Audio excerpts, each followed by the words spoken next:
हरे कृष्ण। श्री सत्यनारायण भगवान की जय। प्रिय श्रोताओं, आज आषाढ़ पूर्णिमा के शुभ अवसर पर चलिए पूरी श्रद्धा और भक्ति के साथ सुनते हैं श्री सत्यनारायण संपूर्ण व्रत कथा। उससे पहले भगवान श्री गणेश, भगवान विष्णु और माता लक्ष्मी को नमन करते हैं। वक्रतुंड महाकाय सूर्यकोटि संप्रभ निर्विघ्न कुरु मे देव सर्वकार्येषु सर्वदा। हे गणेश जी भगवान, आप हमारे जीवन से सभी संकटों को दूर करें।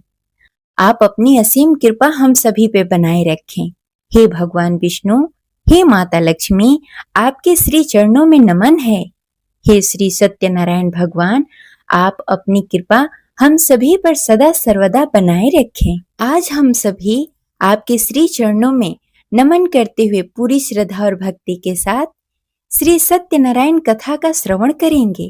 हे भगवान सत्यनारायण, आप अपनी कृपा हम सभी पर सदा सर्वदा बनाए रखिएगा। कथा शुरू करने से पहले इस वीडियो को लाइक करके कमेंट बॉक्स में सत्यनारायण भगवान की जय अवश्य लिखें। श्री सत्यनारायण व्रत कथा के प्रथम अध्याय के अनुसार एक समय की बात है, नैमिषारण्य तीर्थ में सैनिक आदि 88,000 ऋषियों ने श्री सूत जी से पूछा, हे प्रभु, इस कलयुग में वेद विद्या रहित मनुष्य को प्रभु शक्ति किस प्रकार मिल सकती है तथा उसका उद्धार कैसे होगा? हे मुनि श्रेष्ठ, कोई ऐसा तप बताएं जिससे थोड़े समय में ही पुण्य मिले और मनवांछित फल की प्राप्ति हो। इस प्रकार की कथा सुनने की हम इच्छा रखते हैं। सर्वशास्त्रों के ज्ञाता श्री सूत जी बोले, हे वैष्णव पूज्य, आप सभी ने प्राणियों के हित की बात पूछी है, इसलिए मैं एक ऐसे श्रेष्ठ व्रत को आप लोगों को बताऊंगा जिसे नारद जी ने लक्ष्मी नारायण से पूछा था और लक्ष्मीपति ने मुनि श्रेष्ठ नारद जी से कहा था। आप इसे ध्यानपूर्वक सुनिए। एक समय की बात है, योगी राज नारद जी दूसरे के हित की इच्छा के लिए अनेकों लोकों में घूमते हुए मृत्यु लोक में आ पहुँचे। यहाँ उन्होंने अनेक योनियों में जन्मे प्रायः सभी मनुष्य को अपने कर्मों द्वारा अनेक दुखों से पीड़ित देखा। उनका दुख देखकर नारद जी सोचने लगे, कैसा यत्न किया जाए जिसके करने से निश्चित रूप से मानव के दुख का अंत हो जाए। इस विचार पर मनन करते हुए वह विष्णु लोक में गए। वहाँ वह देवों के इष्ट भगवान नारायण की स्तुति करने लगे, जिनके हाथों में शंख, चक्र, गदा और पद्म थे, गले में वरमाला पहने हुए थे। स्तुति करते हुए नारद जी बोले, हे भगवान, आप अत्यंत शक्ति से संपन्न हैं। मन तथा वाणी भी आपको नहीं पा सकती है। आपका आदि, मध्य और अंत नहीं है। निर्गुण स्वरूप सदृश्य के कारण भक्तों के दुख को दूर करने वाले आपको मेरा नमस्कार है। नारद जी की स्तुति सुनकर भगवान विष्णु बोले, हे मुनि श्रेष्ठ, आपके मन में क्या बात है? आप किस काम के लिए पधारे हैं? उसे निसंकोच कहिए। इस पर नारद जी बोले, हे प्रभु, मृत्यु लोक में अनेक योनियों में जन्मे मनुष्य अपने कर्मों द्वारा अनेक दुखों से दुखी हो रहे हैं। हे नाथ, आप मुझ पर दया रखते हैं, तो आप बताइए कि वो मनुष्य थोड़े प्रयास से अपने दुखों से कैसे छुटकारा पा सकते हैं। श्री हरि बोले, हे नारद, मनुष्यों की भलाई के लिए तुमने बहुत अच्छी बात पूछी है। जिसके करने से मनुष्य मोह से छूट जाता है, वह बात मैं तुमसे कहता हूँ, उसे सुनो। स्वर्गलोक और मृत्युलोक दोनों में एक दुर्लभ उत्तम व्रत है जो पुण्य देने वाला है। आज प्रेमवश होकर मैं तुमसे कहता हूँ, ध्यानपूर्वक सुनो। श्री सत्यनारायण भगवान का यह व्रत अच्छी तरह विधि विधान पूर्वक करने से मनुष्य तुरंत ही यहाँ सुख भोग कर मरने पर मोक्ष पाता है। श्री हरि की वचन सुनकर नारद जी बोले कि उस व्रत का क्या फल है और उसका विधान क्या है? यह व्रत किसने किया था? इस व्रत को किस दिन करना चाहिए? सभी कुछ विस्तार पूर्वक बताइए। नारद जी की बात सुनकर श्री हरि बोले, दुख व शोक को दूर करने वाला यह व्रत सभी स्थानों पर विजय दिलाने वाला है। मानव को भक्ति और श्रद्धा के साथ शाम को श्री सत्यनारायण की पूजा धर्मपरायण होकर ब्राह्मणों और बंधुओं के साथ करनी चाहिए। भक्ति भाव से ही नैवेद्य, केले का फल, घी, दूध, गेहूं का आटा, गेहूं के स्थान पर साठी का आटा, शक्कर और गुड़ लेकर सभी भक्षण योग्य पदार्थों को मिलाकर भगवान का भोग बनाएं। ब्राह्मणों सहित बंधु बांधवों को भी भोजन कराएं। इसके बाद स्वयं भोजन करें, भजन कीर्तन के साथ भगवान के भक्ति में लीन हो जाएं। इस तरह से सत्यनारायण भगवान का व्रत करने पर मनुष्य की सारी इच्छाएं निश्चित रूप से पूरी होती है। इस कली काल अर्थात कलयुग में मृत्यु लोक में मोक्ष का यही एक सरल उपाय बताया गया है। इस प्रकार श्री सत्यनारायण व्रत कथा का प्रथम अध्याय संपन्न हुआ। तो प्रेम से बोलिए सत्यनारायण भगवान की जय। श्री सत्यनारायण कथा के दूसरे अध्याय के अनुसार श्री सूत जी बोले, हे ऋषियों, जिसने पहले समय इस व्रत को किया था उसका इतिहास कहता हूँ, ध्यान से सुनो। सुंदर काशीपुर नगरी में एक अत्यंत निर्धन ब्राह्मण रहता था। भूख प्यास से परेशान होकर वह धरती पर घूमता रहता। ब्राह्मणों से प्रेम करने वाले भगवान ने एक दिन ब्राह्मण का वेश धारण करके उसके पास जाकर पूछा, हे विप्रय, नित्य दुखी होकर तुम पृथ्वी पर क्यों घूमते हो? दीन ब्राह्मण बोला, मैं निर्धन ब्राह्मण हूँ, भिक्षा के लिए धरती पर घूमता हूँ। हे भगवान, यदि आप इसका कोई उपाय जानते हो तो बताएं।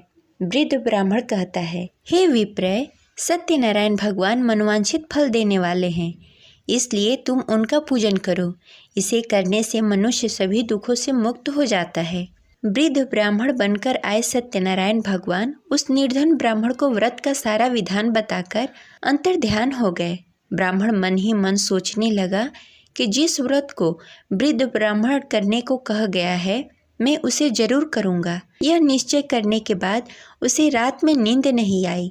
वह सवेरे उठकर सत्यनारायण भगवान के व्रत का निश्चय कर भिक्षा के लिए निकल चला। उस दिन निर्धन ब्राह्मण को भिक्षा में बहुत धन मिला, जिससे उसे बंधु बांधवों के साथ मिलकर श्री सत्यनारायण भगवान का व्रत संपन्न किया। भगवान सत्यनारायण का व्रत संपन्न करने के बाद वह निर्धन ब्राह्मण सभी दुखों से छूट गया। हर माह इस व्रत को करने लगा। इस तरह से सत्यनारायण भगवान के इस व्रत उसी समय से जो मनुष्य करेगा वह सभी प्रकार के पापों से छूटकर मोक्ष को प्राप्त होगा और सभी दुखों से मुक्त हो जाएगा। श्री सूत जी बोले कि इस तरह से नारद जी से नारायण जी का कहा हुआ श्री सत्यनारायण व्रत को मैंने तुमसे कहा। हे विप्रो, मैं अब और क्या कहूँ? ऋषि बोले, हे मुनिवर, संसार में उस विप्र से सुनकर और किस किस ने इस व्रत को किया, हम सब इस बात को सुनना चाहते हैं। इसके लिए हमारे मन में श्रद्धा का भाव है। श्री सूत जी बोले, हे मुनियों, जिसने इस व्रत को किया वह सब सुनो। एक समय वही विप्र धन और ऐश्वर्य के अनुसार अपने बंधु बांधवों के साथ इस व्रत को करने को तैयार हुआ। उसी समय एक लकड़ी बेचने वाला बूढ़ा आदमी आया और लकड़ियां बाहर रखकर अंदर ब्राह्मण के घर में आ गया। प्यास से दुखी वह लकड़हारा उसको व्रत करते देख विप्र को नमस्कार कर पूछने लगा कि आप यह क्या कर रहे हैं तथा इसे करने से क्या फल मिलेगा, कृपया करके मुझे बताइए। ब्राह्मण ने कहा कि सब मनोकामनाओं को पूरा करने वाला यह सत्यनारायण भगवान का व्रत है। इनकी कृपा से ही मेरा घर धन्य धान्य आदि से भरा हुआ है।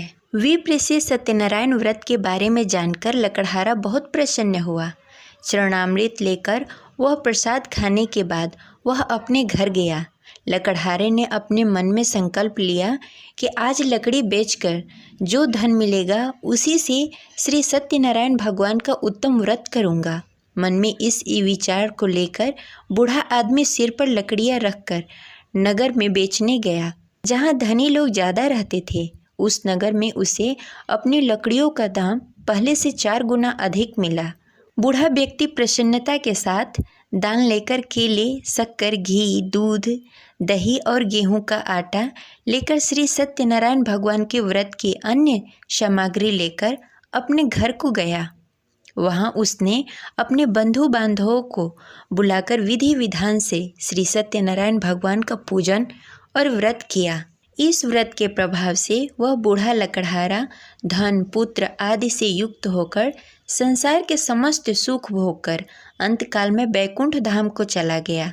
इस प्रकार श्री सत्यनारायण कथा के दूसरी अध्याय संपन्न हुई। तो प्रेम से बोले श्री सत्यनारायण भगवान की जय।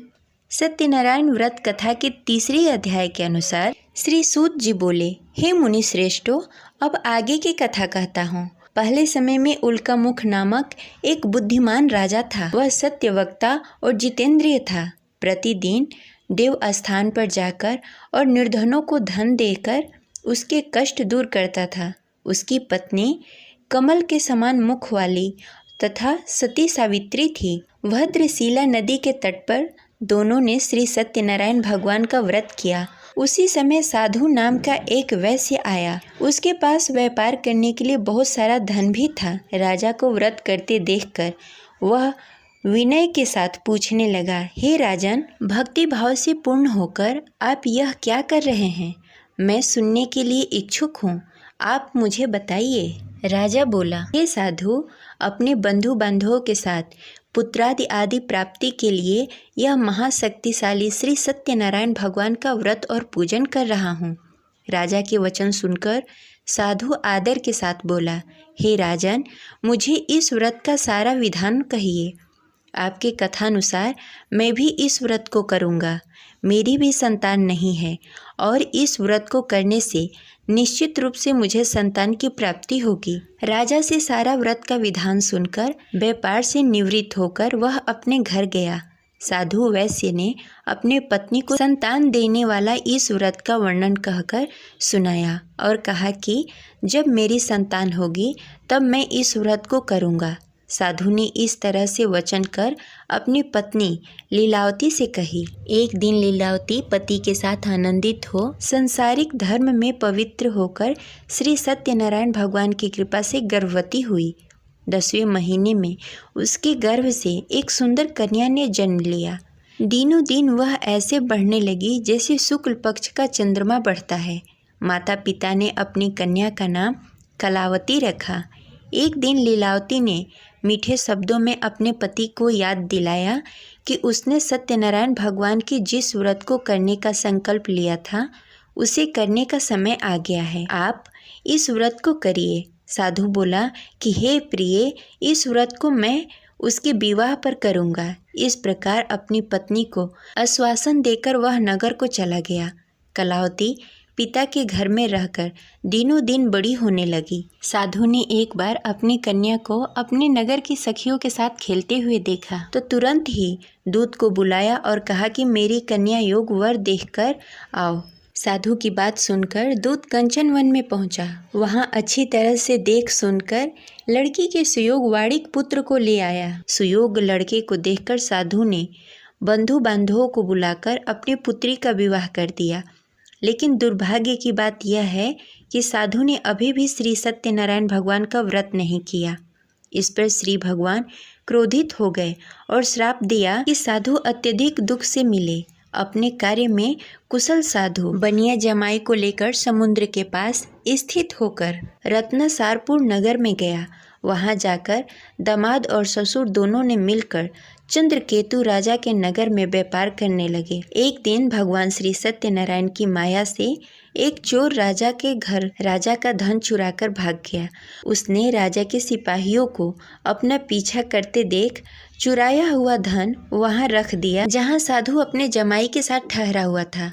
राजा के सिपाहियों ने साधु वैश्य के पास राजा का धन पड़ा देखा तो वह ससुर और जमाई दोनों को बांधकर प्रसन्नता से राजा के पास ले गए और कहा कि उन दोनों चोरों को हम पकड़ लाए हैं, आप आगे की कार्रवाई की आज्ञा दीजिए। राजा की आज्ञा से उन दोनों को कठिन कारावास में डाल दिया गया और उसका सारा धन भी उससे छीन लिया गया। श्री सत्यनारायण भगवान के श्राप से साधु की पत्नी भी बहुत दुखी हुई।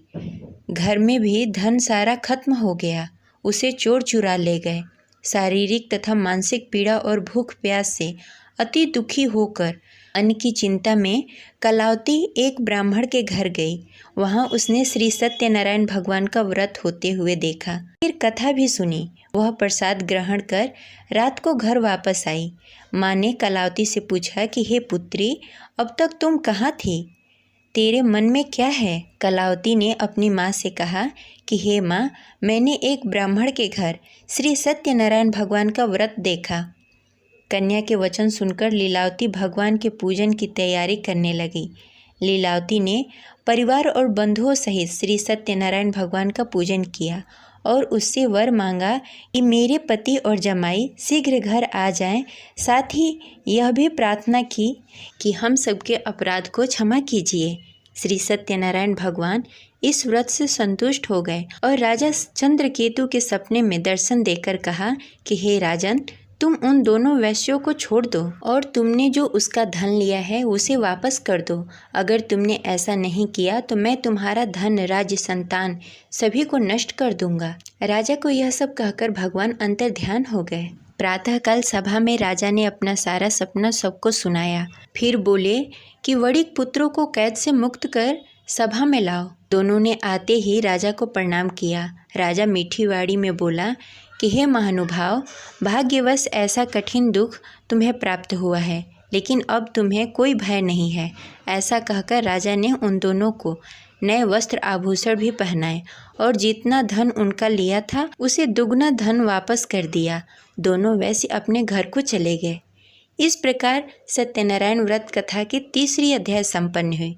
तो प्रेम से बोलिए भगवान सत्यनारायण की जय। सत्यनारायण कथा के चौथे अध्याय के अनुसार सूत जी बोले, वैश्य ने मंगलाचार कर अपनी यात्रा प्रारंभ की और अपने घर की ओर चल पड़ा। उसके थोड़ी दूर जाने के बाद एक दंडी वेशधारी श्री सत्यनारायण ने उससे पूछा, हे साधु, तेरे नाव में क्या है? अभी वणिक वणिक हंसता हुआ बोला, हे दंडी, आप क्यों पूछते हैं?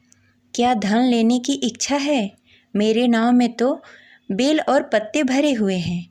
वैश्य के कठोर वचन सुनकर भगवान बोले, तुम्हारा वचन सत्य हो। दंडी ऐसे वचन कह वहाँ से दूर चले गए। कुछ दूर जाकर समुद्र के किनारे बैठ गए।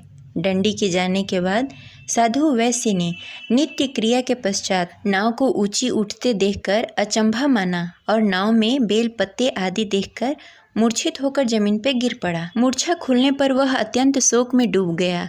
तब उसका दामाद बोला कि आप शोक न मनाएं, यह दंडी का श्राप है, इसलिए हमें उसके शरण में जाना चाहिए, तभी हमारी मनोकामना पूरी होगी। दामाद की बात सुनकर वह दंडी के पास पहुंचा और अत्यंत भक्ति भाव से नमस्कार करके बोला, मैंने आपसे जो जो असत्य वचन कहे थे उसके लिए मुझे क्षमा कर दें। ऐसा कहकर महान शोकातुल्य होकर रोने लगा। तब दंडी भगवान बोले, हे वणिक पुत्र, मेरी आज्ञा से बार बार तुम्हें दुख प्राप्त हुआ है, तुम मेरी पूजा से विमुख हुआ। साधु बोला, हे भगवान, आपकी माया से ब्रह्मा आदि देवता भी अपने रूप को नहीं जानते, तब मैं अज्ञानी कैसे जान सकता हूँ? आप प्रसन्न होइए। अब मैं समर्थ के अनुसार आपकी पूजा करूँगा। मेरी रक्षा करो और पहले के समान नौका में धन भर दें। साधु वैश्य की भक्ति पूर्वक वचन सुनकर भगवान प्रसन्न हो गए और उसकी इच्छानुसार वरदान देकर अंतर्ध्यान हो गए। ससुर दामाद जब नाव पर आए तो नाव धन से भरी हुई थी। फिर वहीं अपने अन्य साथियों के साथ सत्यनारायण भगवान का पूजन कर अपने नगर को चल दिए। जब नगर के नज़दीक पहुँचे तो दूत को घर पर खबर करने के लिए भेज दिया। दूत साधु की पत्नी को प्रणाम कर कहता है, मालिक अपने दामाद सहित नगर के निकट आ गए हैं। दूत की बात सुनकर साधु की पत्नी लीलावती ने बड़े हर्ष के साथ सत्यनारायण भगवान का पूजन कर अपनी पुत्री कलावती से कहा कि मैं अपने पति के दर्शन को जाती हूँ, तू कार्य पूर्ण कर शीघ्र आ जाना।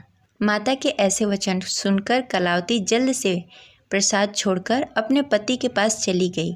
प्रसाद की अवहेलना के कारण श्री सत्यनारायण भगवान रुष्ट हो गए और नाव सहित उसके पति को नाव में डुबो दिया।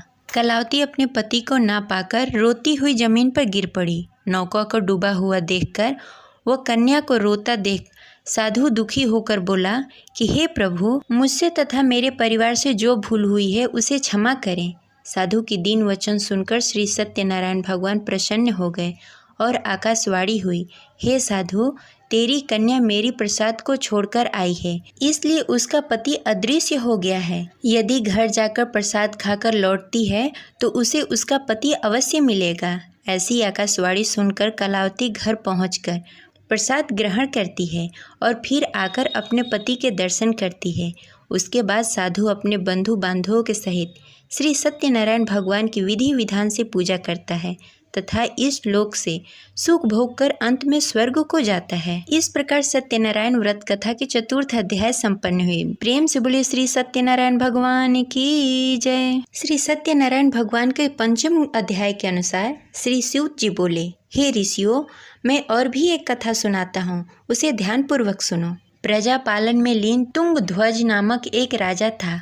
उसने भी भगवान का प्रसाद त्याग कर बहुत दुख सहन किया। एक बार वन में जाकर वन्य पशुओं को मारकर वह बड़ के पेड़ के नीचे आया। वहाँ उसने ग्वालों को भक्ति भाव से अपने बंधुओं के सहित सत्यनारायण भगवान का पूजन करते देखा। अभिमानवश राजा ने उन्हें देखकर भी पूजा स्थान में नहीं गया, न ही उसने भगवान को नमस्कार किया। ग्वालों ने राजा को प्रसाद दिया, लेकिन उसने वह प्रसाद नहीं खाया और प्रसाद को वहीं छोड़कर अपने नगर को चला आया। जब वह नगर में पहुंचा तो वहां सब कुछ तहस नहस हो गया था। वह शीघ्र ही समझ गया कि यह सब भगवान ने ही किया है। वह दोबारा ग्वालों के पास पहुंचा और विधि पूर्वक पूजा कर प्रसाद खाया और श्री सत्यनारायण भगवान की कृपा से सब कुछ पहले की जैसा हो गया। दीर्घकाल तक सुख भोगने के बाद मरणों उपरांत उसे स्वर्गलोक की प्राप्ति हुई। जो मनुष्य परम दुर्लभ इस व्रत को करेगा, वह श्री सत्यनारायण भगवान के अनुकंपा से उसे धन्य धान्य की प्राप्ति होगी, निर्धन धनी हो जाएगा और भय मुक्त होकर जीवन जीता रहेगा। संतानहीन मनुष्य को संतान सुख मिलेगा और सारी मनोकामनाएं पूर्ण होगी। मानो अंत काल में बैकुंठ धाम को जाएगा।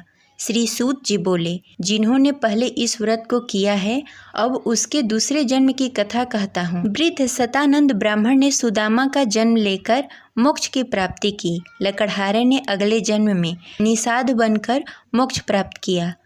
उल्का मुख नामक राजा दशरथ होकर बैकुंठ को गए। साधु नाम के वैश्य ने मोर ध्वज बनकर अपने पुत्र को आरे से चीरकर मोक्ष पाया। महाराज तुंग ध्वज ने स्वयंभू होकर भगवान के भक्ति युक्त होकर कर्म का मोक्ष पाया। इस प्रकार श्री सत्यनारायण व्रत कथा पंचम अध्याय संपन्न हुई। तो प्रेम से बोले श्री सत्यनारायण भगवान की जय।